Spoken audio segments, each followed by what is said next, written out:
Gaza is a cipher for the confusion in the world right now. Americans have had a veil ripped off them.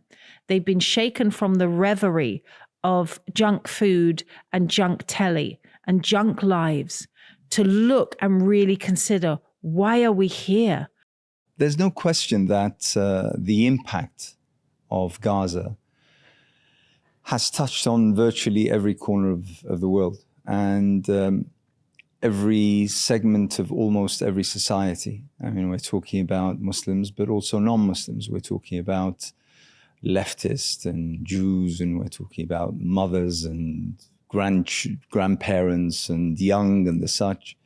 And the kind of reaction to the genocide over the course of the past 7 months has been absolutely amazing. But that impact has not only touched on people, but it has definitely impacted on public opinion, on societies. People all of a sudden, and I have to say I'm someone who's been in this particular fight now for decades, probably for the very first time, I'm noticing this kind of change in media narrative and media coverage because of the kind of commentators that are coming on and the things that they are saying. How has all of this seen from your point of view? How has it looked? What's your impression of all of this, especially when you look back at your homeland and the kind of reaction there and what's happening on the level of media, politics, everything, society? There's two things here, isn't there? There are the guests that are coming onto the mainstream and are saying extraordinary things that you go, oh, you can't say that in the UK, but now you can, which are truths, which are self-evident truths, using the word genocide, talking about mass murder, talking about the occupation as a settler colonial occupation, moving the parameters of the debate. But then there's something else. Underneath that is a refusal by Sky News and BBC to change their way of thinking. And they're looking really out of step. So I'll give you an example. A couple of days ago, there was a Sky News presenter at one of the occupation of campus movements in the States. I can't remember which one. And she said, they're chanting anti-Semitic things here. And you can hear them going, we're not moving. You can hear it kind of, it's a bit fuzzy. And she's like, yes, I can't understand what it is, but it's clearly anti-Semitic. And you're like, never. I mean, that's got to be a meme. That's got to be, if there is a moment in media history that represents the now, it's that false framing continuing and making our mainstream colleagues look stupid. The press conference that was delivered by Netanyahu a few days ago, sort of lambasting the student movement across America, claiming that they were calling for the death for Jews when there were hundreds of camps erected by Jews against Zionism and against Israel and against the genocide, proudly standing in the front lines of all of this. It was almost farcical had it not been so tragic. I know, it absolutely is farcical. And you see now, because everybody has a camera phone, that when people try to fake an attack, it's really not coming across. The young woman who said they stabbed me in the eye when they just walked past and did that. How ridiculous that is. 5 years ago, that there wouldn't have been the counter narrative. The problem is that she can say that on the Piers Morgan show. Piers Morgan will continue to repeat it. And so will the mainstream media until it's, a girl was hospitalized. Are you happy with this? And you say it didn't happen. They're like, it did happen. And so we're kind of post-truth. Yeah. We are post-truth. You've got Netanyahu sitting in a studio going, I can't believe that us, the most moral people on earth with the best army, are being accused of terrible things. It's like, and so how do we, and how do our coming generation and those who are awakened to this reality cope with that dystopia? That's the ongoing question. How do any of us cope when they will lie? But the refreshing thing is that people are seeing through that, and they're seeing through that almost instantaneously. I mean, for instance, that press conference for Netanyahu claiming that there were calls for death of Jews and death to America. I mean, no one was saying that. And then people were responding with images of, people erecting medical tents and, tents where people can have discussions on various issues and creches for children. And this generation, and I experience this from my own children as well as from those I see, they're extremely nuanced in terms of how to react, how to fact check. That term that we all of a sudden had when Trump came into presidency a few years ago. But now the young are actually doing that. They are fact checking for themselves. They don't, and you're correct in terms of the BBC and Sky and CNN and the like. They're so out of step that people are switching off and they're turning to new forms of information. And the young particularly are immediately getting to the heart of the matter, to the truth. They're finding out for themselves. They're getting to the source of what's happening, and they're relaying it in such a creative fashion. So this begs the question, is it that modern technology which was brought about by this system that I label often as being so corrupt, capitalism and the like, and materialism and consumerism that it's, thrust down our throats. Is it that has found, that particular way to find out truth from falsehood? So listen, the social media, on the ground personal reportage that has come through the last 10 years and 5 years really given us access. I mean, Gaza was cut off. They think that, Netanyahu and his goons still think we cut Al Jazeera and nobody will see. Of course, that is a horror. And that always precedes a horror. But it's not going to do it because people find ways around it. But here's the interesting thing, and here's what we should be aware of, and I hope really clever people are working on this in this coming generation. They will stop TikTok, and they do stop you on Meta, and they do blind us, and they do promote certain narratives. And the majority of Americans are still buying that narrative because that's what reaches them. So in this fog of social media war, I pray that there are really smart people who are going, we're already 2 years into the alternative. But who will buy into the alternative? If we don't own the mainstream, how do we get the message across? So we're almost kind of coming to the end of communication on TikTok and Instagram. What next?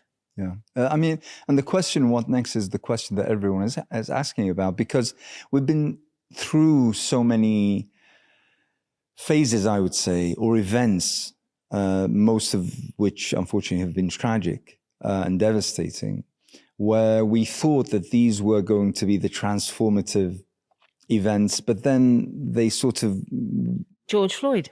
For instance, when that happened, the whole world was up in arms. All of a sudden, statues of slave masters were being brought down everywhere, in France, in Germany, in Britain, in America. And then it sort of fizzled out a little bit. So a couple of things on that, because it does relate to the Palestinian struggle. So alhamdulillah, I've been invited to Doha to speak at a Palestinian conference and to workshop ideas on moving forward in collaboration with the Western interest that's coming through these university campuses. And we have to look at the paradigms that already exist. George Floyd seemed to be this changing moment, but then collapsed. Well, I have a theory about that, which is not my own theory. It is out there that the George Floyd Black Lives Matter movement was already corrupted from within, because it was primarily an LGBTQ movement. And you could say that a section of that movement who were highly paid disliked the black man as much as the police force. So you have got a break that you've got people saying, save this group in society, but not them, right? And it's that all genocides hinge upon separating the men from the women and the children. And so we're seeing this. Let's take it back to Gaza. In Rafah, you've got these checkpoints now. We'll let the women and children through. We'll do horrible things to most of them, but some will get through. But the men, Ya Rabbil Alameen, are they not human beings? We're being asked by these movements continually to separate the men as if they're subhuman and dangerous. And that's an issue for our communities going forward. So when I speak to my Muslim sisters in the Palestinian movement, I'm like, beware of the golden handcuffs of Western liberalism. Because, if once the killing actually stops, and Israel has a number in mind for mass murder, and then they'll go, we're done here, then there will come people coming in and saying, hey, we love your women's empowerment group. Let's do this work together. We'll give you 20 million. It's from this wonderful NGO. And in 5 years, there'll be no hijab, no faith, and no memory of Palestine, and it'll all be coexistence and da-da-da-da. So we've got to be careful of that. We have to be so strong in our own narrative.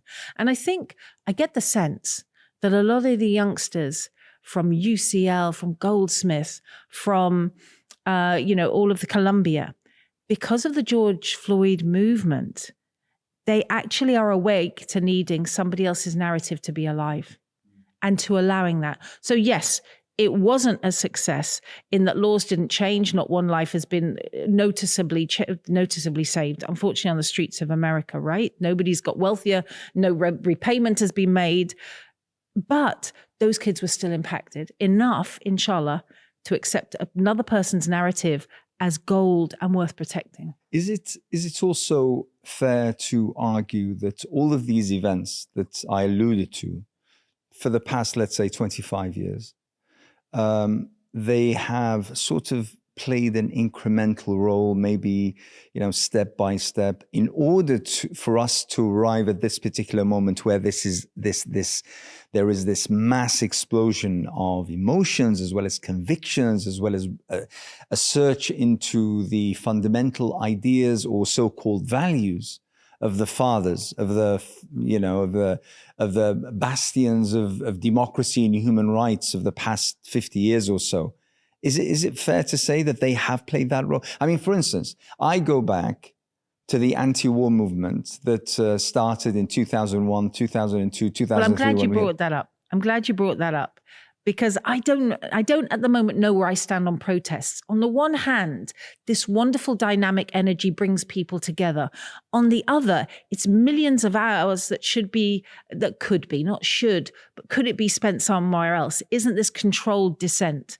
And the minute it's not controlled, oh, you can march 1 million people down here, but don't put a tent up there, we'll beat you and take you. Doesn't that tell us that the control paradigm is kind of okay with protests? However, I'm now going to undo that. And I'm going to say in 2003, when millions of us took to the streets against the Iraq cataclysm, put in by the British Prime Minister at the time, and enacted shock and awe, all of that. Your brother-in-law. Yeah, Tony Blair, that we felt disappointed, horrified as things unrolled. And we're like, well, that didn't work. If 2 million people on the streets can't do anything, what's the point? Where's the democracy? But 6 years later, that same prime minister had to leave a little bit earlier than they wanted.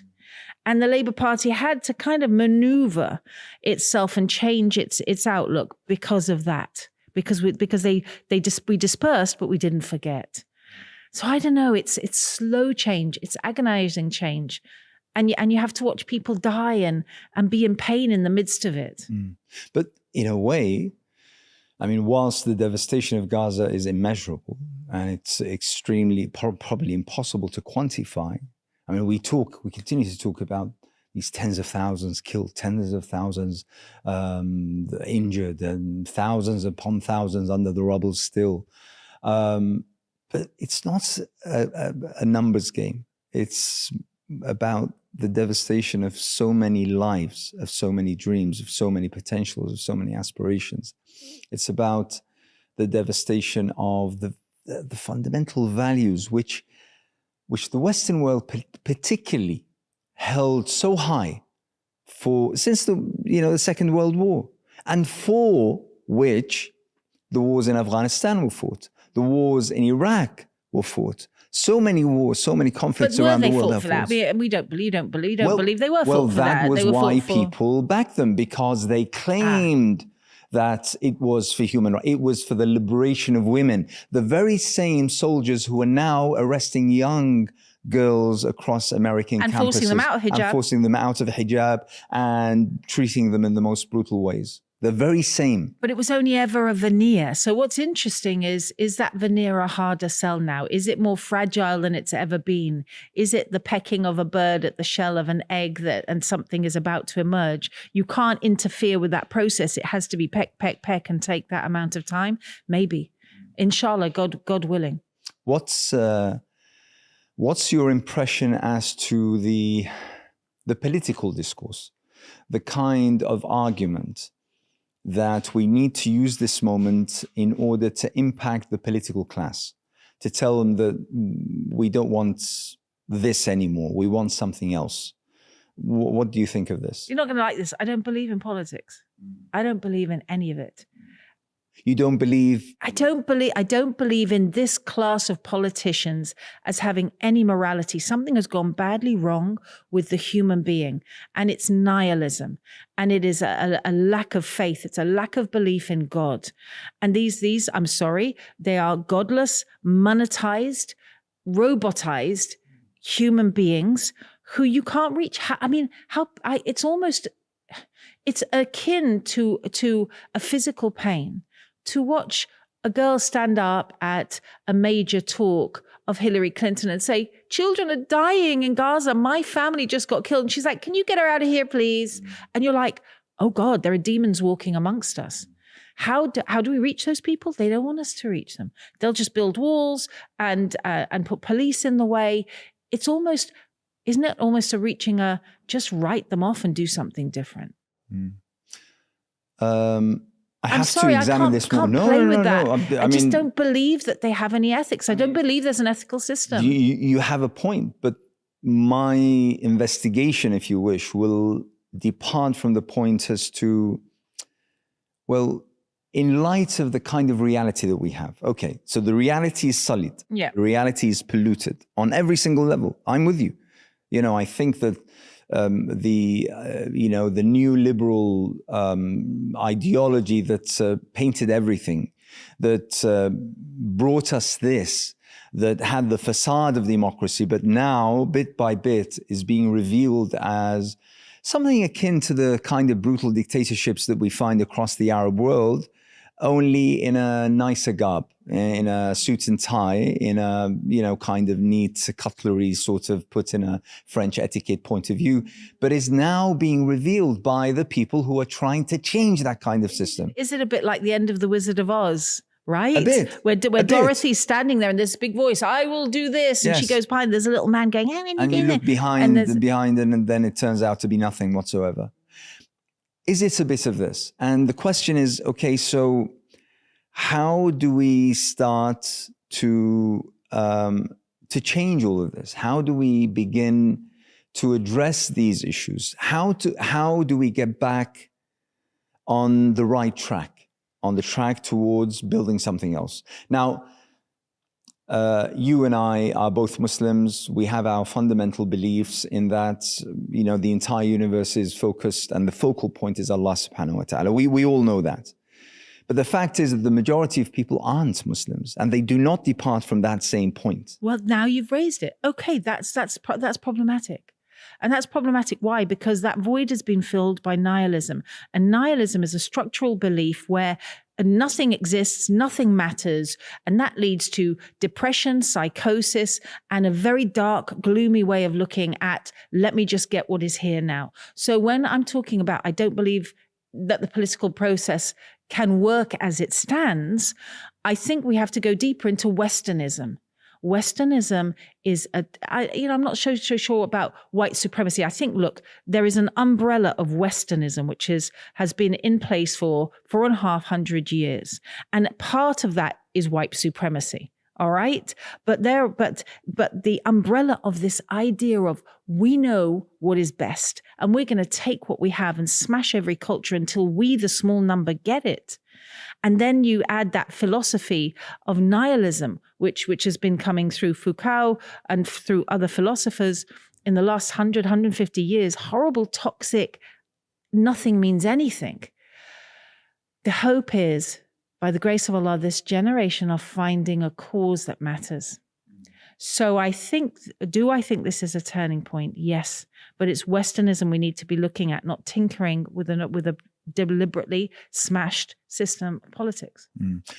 If you had an audience and you had a few minutes with the young people who are in Columbia or in Harvard or, camping in UCL, for instance, what would be your message to them? If you could, give them something that would assert their fundamentals that led them to leave their classrooms, leave their books and the such and their preparation for their exams, and sit and raise the Palestinian flag and sort of refuse the accusations, the demonizations, the charges that they are being, anti-Semitic, for instance, or the such. They are giving so much in order to be there, to make that stand. I just want to roll it back a bit too, and I will address that because it's a beautiful question. Okay, let's do that first. I would say solidarity is beautiful, but you can't lead it. You can't lead it because you're still in a place of relative luxury and you have a different way of life. Are you ready for the Muslim women in hijab to say, I want to be married, I want my children to be safe, and I want to worship Allah Ta'ala? Are you really in solidarity? Or are you at some point going to say, this is the way you should live and tell us how to live? That's what we need to be molding now, is a shoulder to shoulder with the oppressed people leading. That's not easy for Westerners to listen to. We have to take them forward on that journey and say, solidarity is what you're doing now. But it only continues if you listen to the people who are having their rights taken from them. So that's going to be really interesting. And I remember when I went to, I was in Gaza in 2009 after Operation Cast Lead. It seemed like it's now a kind of footprint of what was to follow. A horrible period of bombing, mass civilian casualties, 2,000 on that, which seemed massive, subhanAllah. And a journalist, I wasn't Muslim at the time, he said, come and meet my wife. Now, I was in solidarity. I'd put my life on the line. I'd gone on a flotilla to Gaza. I was in it to win it, right?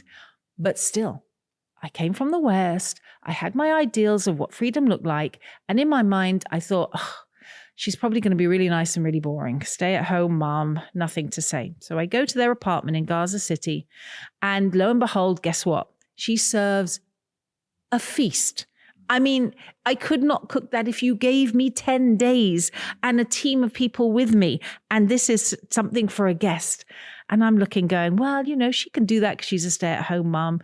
I'm brilliant. I've got my mind. I don't focus on cooking. We Westerners, we do something different. So I said to her after this amazing meal, can't be easy with your 11 children to cook a meal like this. I'm very grateful. It's so patronizing. And I remember she said, yes, it is not easy, especially doing a PhD in further maths. I'm like, I was furious.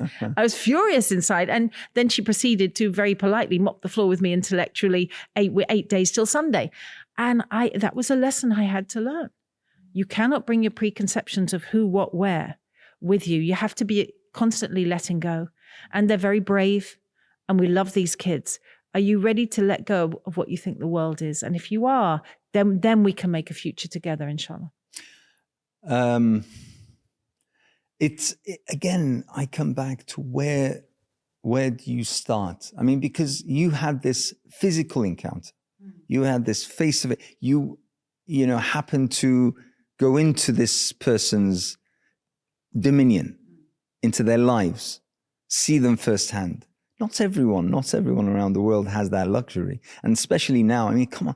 I mean, sometimes, I think we're so unfair. I mean, what does Gaza need to do more to educate us? What do the people of Gaza need to give more in order to open our eyes? So painful, isn't it? When you see our beloved brothers and sisters who have taken up the camera, maybe they were doing it before the genocide, but have been daily saying, I'm not going to communicate with you anymore because you don't care. And I'm gone. You won't see me again. And people are dropping off. And people are vanishing, and you don't know whether they're alive or they just don't want to tell us their reality anymore. But your question was, how do we communicate that? And it's a really good one. When I was 16, I remember being on my college campus, and a speaker from the ANC came to teach us about apartheid. And you can hear about apartheid from someone who you live beside every day and go to college with, and even a professor. But when you have someone who's like, I saw this with my eyes, and bring you into their reality, and you're joining their struggle, that's far more powerful. So I think the next stage is to equip and help the Palestinian voices who are in English. This is very vital. Okay? The Holocaust wouldn't have mattered if it had stayed in German and Yiddish. Right? English is right now the language because this is the global elite, right? You've got to get your speakers lined in a row. They've got to be women speakers. You've got to have your people paying for their flights, making sure that they're organized and getting them to speak to as many people as possible. We want those voices. You and me, not you. I should be redundant. I want to be redundant in this. Write us out with the Palestinian voices. But again, one step ahead. The Zionists are like, we can't have them on campus because it's hate speech from the river to the sea. Even talking about Palestine, unless you say it doesn't exist, is hate speech. So I think the first battle is really to delineate American and British laws and European laws about free speech. I think that's actually the first quarter battle. Mm. I happened to stumble across a video clip where Muhammad al-Kurd from Jerusalem, where he addresses the camera. And he says something quite powerful, but something that is very, very nuanced. And he responds to the charges of either anti-Semitism or the like, or anti-Jewish or Jewish hatred or the like.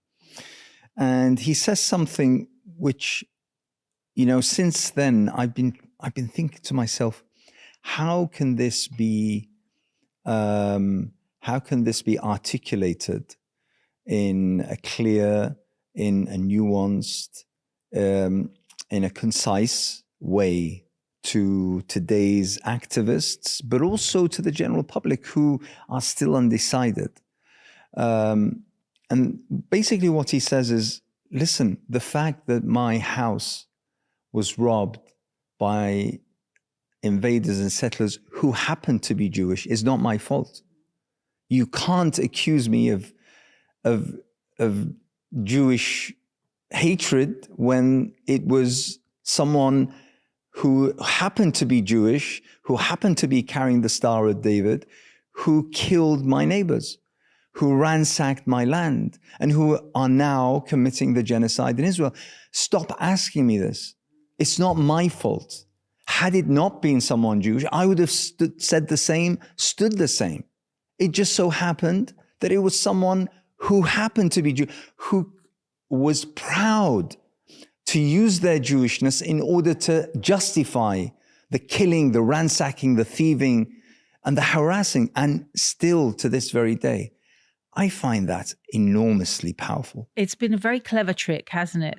To say that on the one hand, the right wing, the settler colonial mechanisms, they're so violent and so ready to hurt and maim, are at the same time so fragile on the front line that going like this, you stab me in the eye, you made me upset, you're wearing that keffiyeh in the street and I'm feeling triggered. Get a life. I really like and applaud what is being said now. You know you look stupid, right?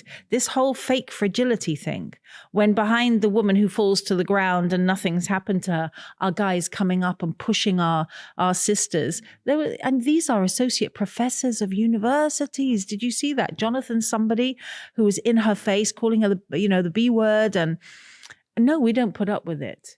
You're lying and you're and you're violent, and we don't have to apologize for our stance. It's I mean, the fact that people have the gall to say I'm offended by you raising the Palestinian flag, when actually the country or the state or the entity that you are defending is actively involved in committing a genocide.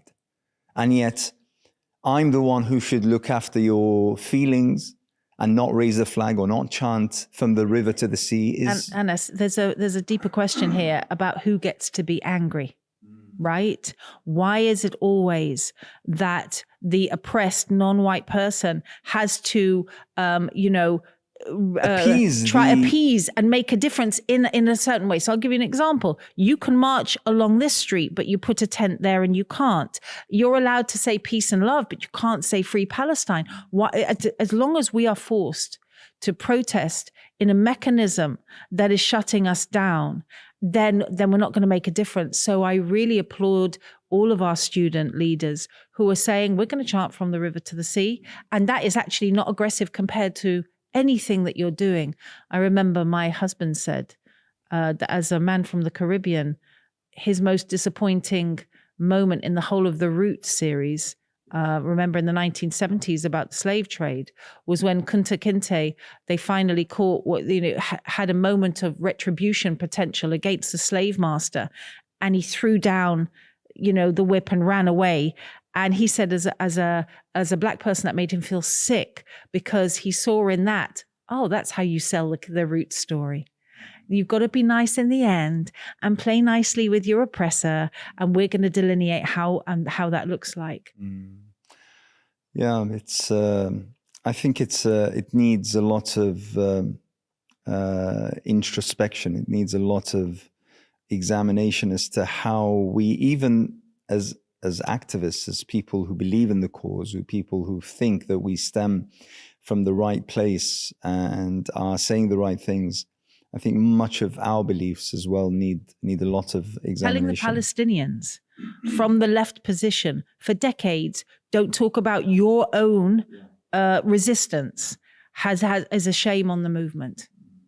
And also, one of the arguments continuously is, and whilst I do not dispute for a single second the fact that essentially Palestine, and obviously the case of Gaza, is a humanitarian issue, but to take away and try to sanction the religious and belief element within, I think is doing the whole cause a great disservice.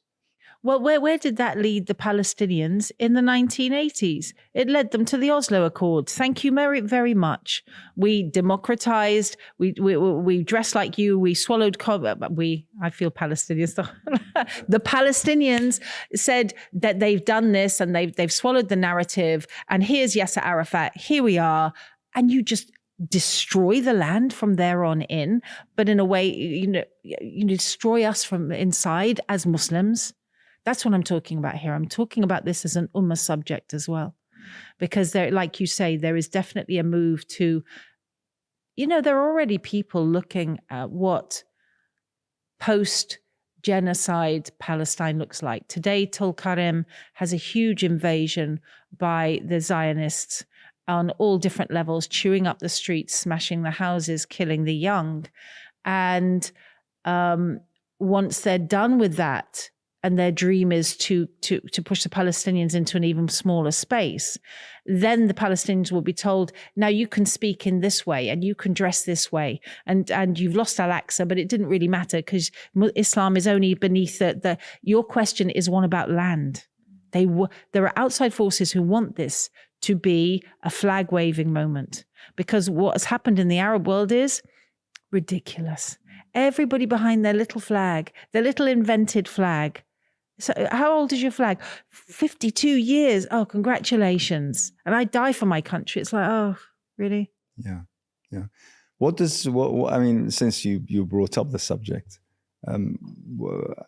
I mean, what kind of impression does that leave with you when you see, on one hand, we're looking at across America, across the UK, across many cities in Europe, and how people young and old are responding to Gaza, are defying. I mean, I was talking with a friend from Germany the other day, and I mean, Germany has been absolutely horrendous. I mean, and has brought back laws that have been absolutely, in the echelons of history and totally draconian, brought them back, particularly for the sake of the pro-Palestine campaign, and have gone full circle, apparently. I mean, they're now doing the very same things that they did as, when the Nazis was in charge, but now they're claiming that they're doing it in order to counter anti-Semitism, but doing the very same things.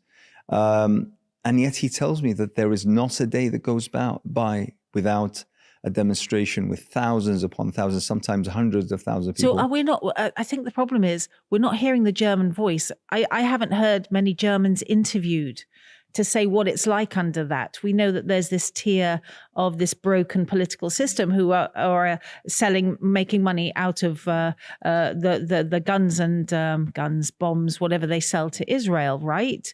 But what are the people actually thinking about this, I wonder? I actually don't know. I think that would be an interesting discussion to have. But I mean, carrying on from my question, basically, you see this and people defying laws, defying threats, defying intimidation, actual intimidation. And then you look to the neighboring countries, the Arab countries, the Muslim countries, and you see... I don't know whether it's paralysis, whether it's indifferent. I'm pretty sure that deep inside people feel, just like ourselves, they're boiling inside. They're simmering. I mean, they're just ready to go and do whatever it takes in order to save a Palestinian child or such. But the fact that, on the face of it, you see virtually nothing apart from pockets. Can we give that old example, Anas, about the elephant? You get a baby elephant and a circus ties a heavy chain around its front leg for 6 months, and every time it pulls, they beat the baby elephant. When that elephant is big, they can have a piece of rope very light to a peg in the ground, and it won't resist anymore. So I think when we're talking about our brothers and sisters in the Arab world, let's look back to uprisings and protests that have happened that I'm not even aware of in the last 70 years, because there was a huge passion for Palestine. And haven't they been beaten into submission? I was speaking to a Palestinian Jordanian sister, and she said, my father fled the Nakba, and she's very disturbed right now because he will not even watch anything on Gaza. He won't watch it. And he's silent about it. What can you do? What can you do? And her theory, which is interesting, is that a lot of the Arab states were given Western money, right? The golden handcuffs that I spoke about at the beginning. Jordan was developed in the 70s, 80s, and 90s by international aid, right? And they all got kind of fat on the roasted calf and very comfortable with it. And don't rock the boatism. Don't rock the boatism. Now, that doesn't work for somewhere like Egypt where there's mass poverty. But other places in the Gulf region, we're doing okay. Don't mess with us. Astaghfirullah. The Prophet, peace be upon him, was once asked, what do you fear for your nation? And at that point, he didn't say famine, hunger, enslavement, poverty. He said wealth. Wealth. And of course, we become wealthy, we fear death, we want to hold on to it, and we lose our focus, we lose who we are, and we lose our empathy. Yeah. You've been involved with the attempts to sail a boat that would break the siege on Gaza and that would deliver aid. You worked on this for months on end. and you saw activists and supporters come from all corners of the world in order to take part in this freedom flotilla. It might not have transpired, and it might not have happened for a variety of reasons, many of which political, but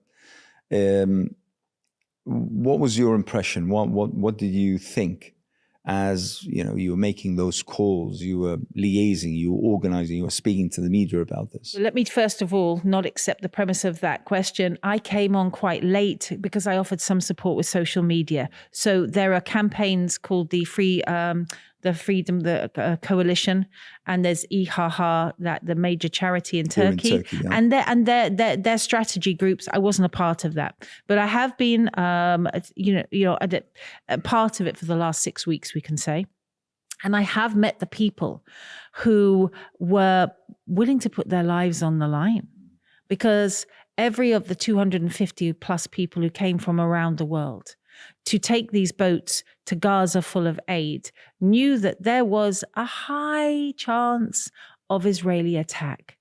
And I think what we're seeing spread now, and let's talk about the young again on these campuses, is not on my watch. When you ask the elderly lady who can barely remember her own name, to be quite honest, I met her 3 times a day. She said, "What's your name, honey?" And it's like, doesn't matter. She's like, she doesn't want to live and die with this happening in her lifespan without having done something. And I think that is the most moving thing of all. And on the flotilla this time, there were a great deal of Muslims, by the way, a great deal of Arab Muslims. Jordanians were well represented. I think there were some Egyptians. So that young voice is coming through from our... And let's not forget, the last time this happened, there was the case of the Mavi Marar, where people were actually killed. 9 people, I think 9 people were killed, dozens injured by gunfire. The Israelis opening fire from lines from the helicopter. I've spoken to survivors who were standing behind a cameraman who's filming it. They shot through the camera lens and took out the back of his head. And a list of people that they wanted to deliberately assassinate on board, which included some shiuch, subhanallah, that were found later on. And yet people are still willing to do that. And I think if we can really latch on to the fact that hearts move people, and the intellect must follow the heart, and that we must be brave hearts. We're all going to have to be brave in some way. There was, when you first met me 15 years ago, I was considered, along with many other people, a rogue voice. Like, I had people say to me afterwards, "We didn't want to speak to you because, the whole Palestine thing, the rocking the boat thing." And, we were pushed, marginalized, deplatformed by the Muslim community. We need to sort ourselves out. In the UK right now, there have been a number of new councillors voted in on Gaza genocide. What does it mean in the UK platform? I pray to Allah that they don't negotiate their beliefs in order to stay in power. They don't become a point of negotiation or compromise. Yeah, that's a very good point. And to be perfectly honest, when I'm part of the Muslim Vote as well as various other campaigns in order to get the vote organized.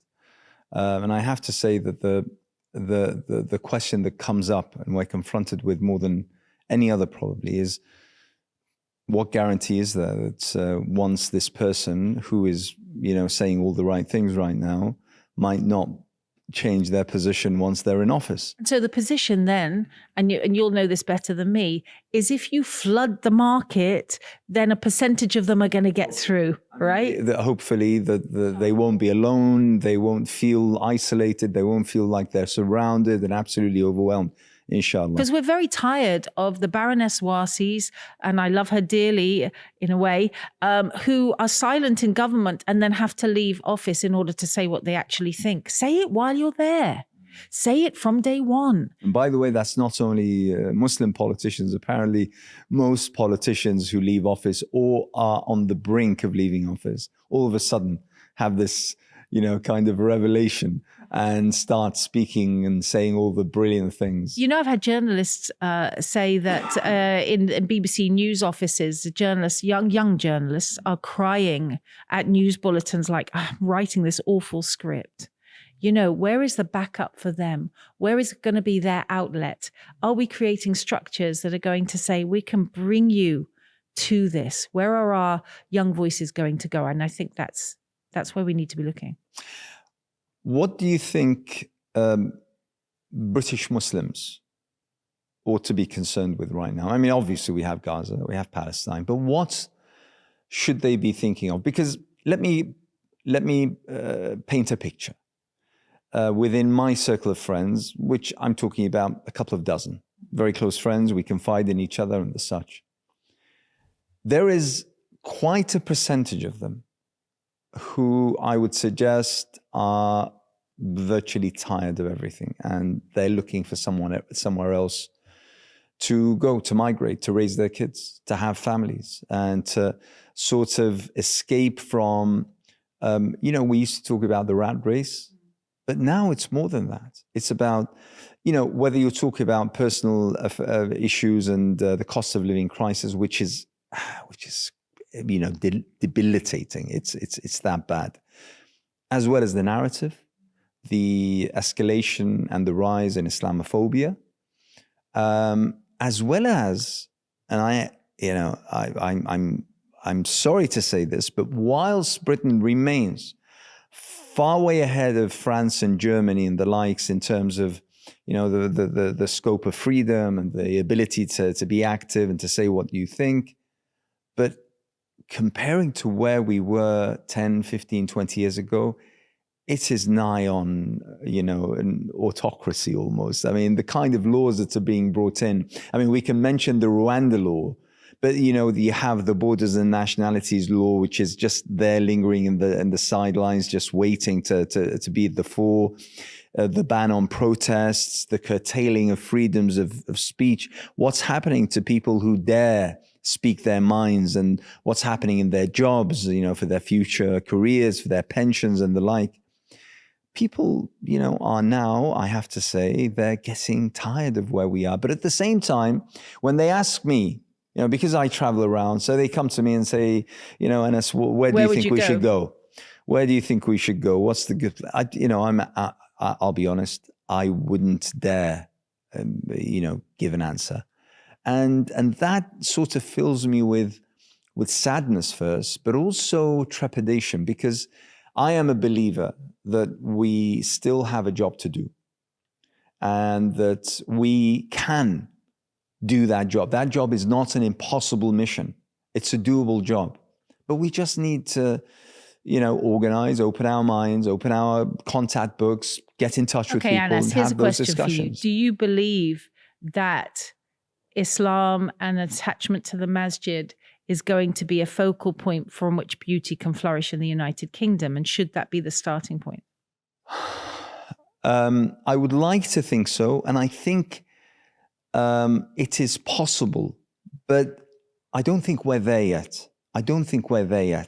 So what comes to fill that gap? Business? But that's a very good question. Egoism? That's a very, very good question. And that's something that I think more and more people are, not only Muslims, by the way, are sort of asking about. And that's how many, by the way, are finding Islam. I mean, we're seeing all those clips on TikTok from across the Atlantic, in America, Canada, as well as across Europe, where people are saying, hang on, what's happening in Gaza has made me ask questions that I never thought of posing before. And all of a sudden, I'm reading these verses of the Quran. I'm finding, these answers, which I'm deeply impacted by and the such. I think that is a potential. Look, can we live simpler? Can we live simpler in the UK? Can we live communal?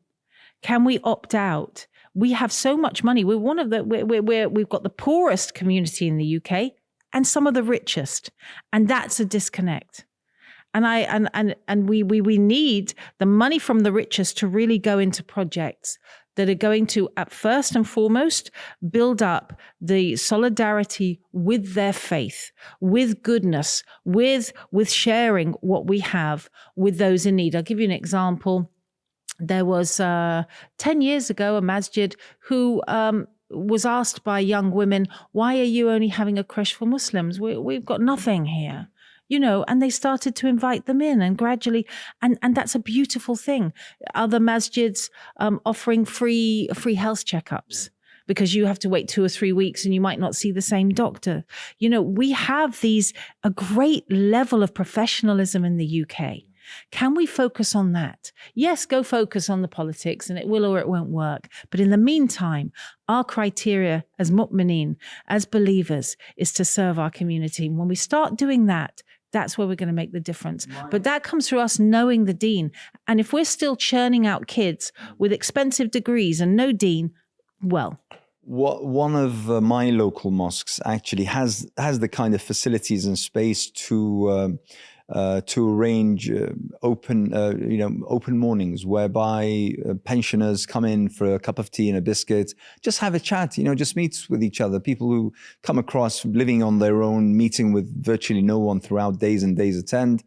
They come to the mosque every Tuesday morning, I think, for a couple of hours where they meet with others, they linger with, and they happen to be non-Muslims. And then, they disperse once they hear the adhan. And now they know what the adhan is about, and they know what it means. And they are asking, well, where was the chap who had such a beautiful voice, from last week and the such.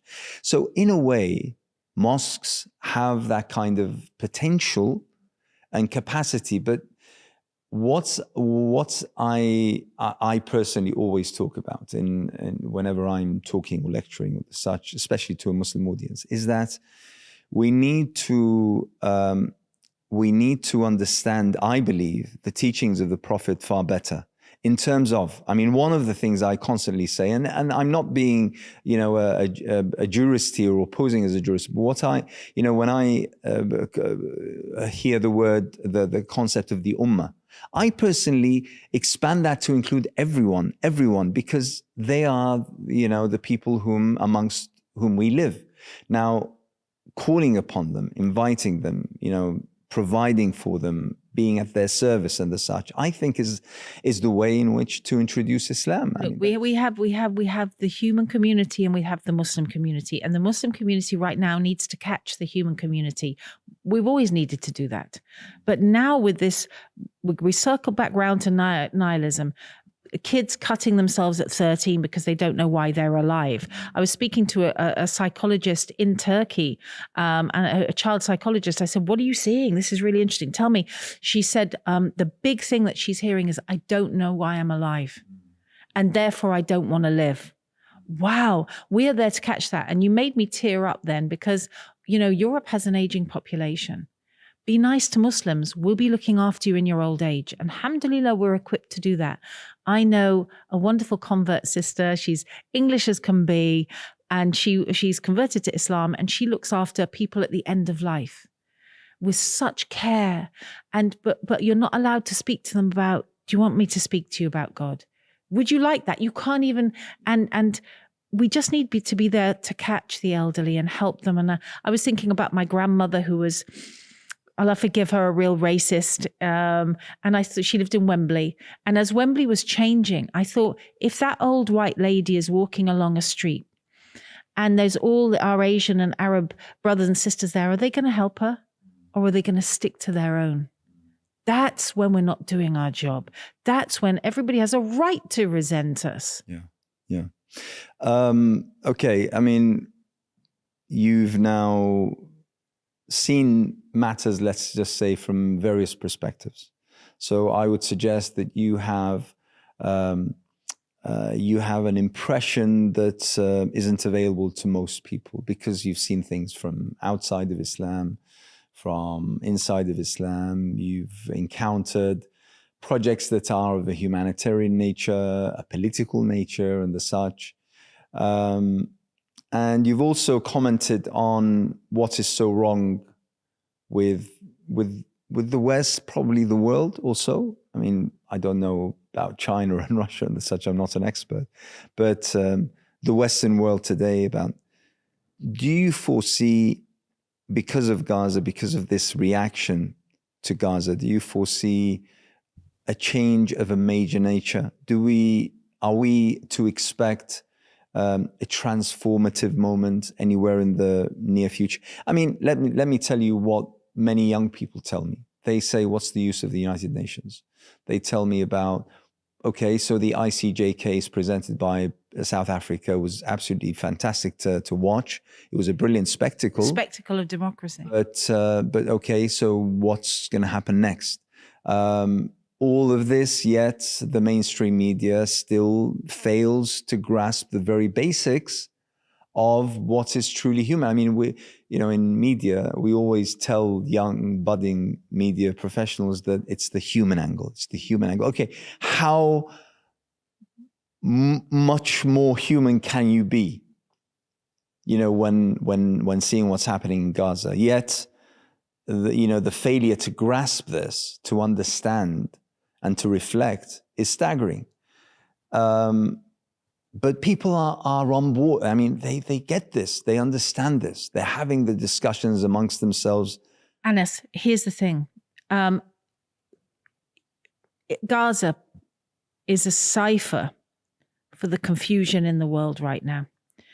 And Americans have had a veil ripped off them.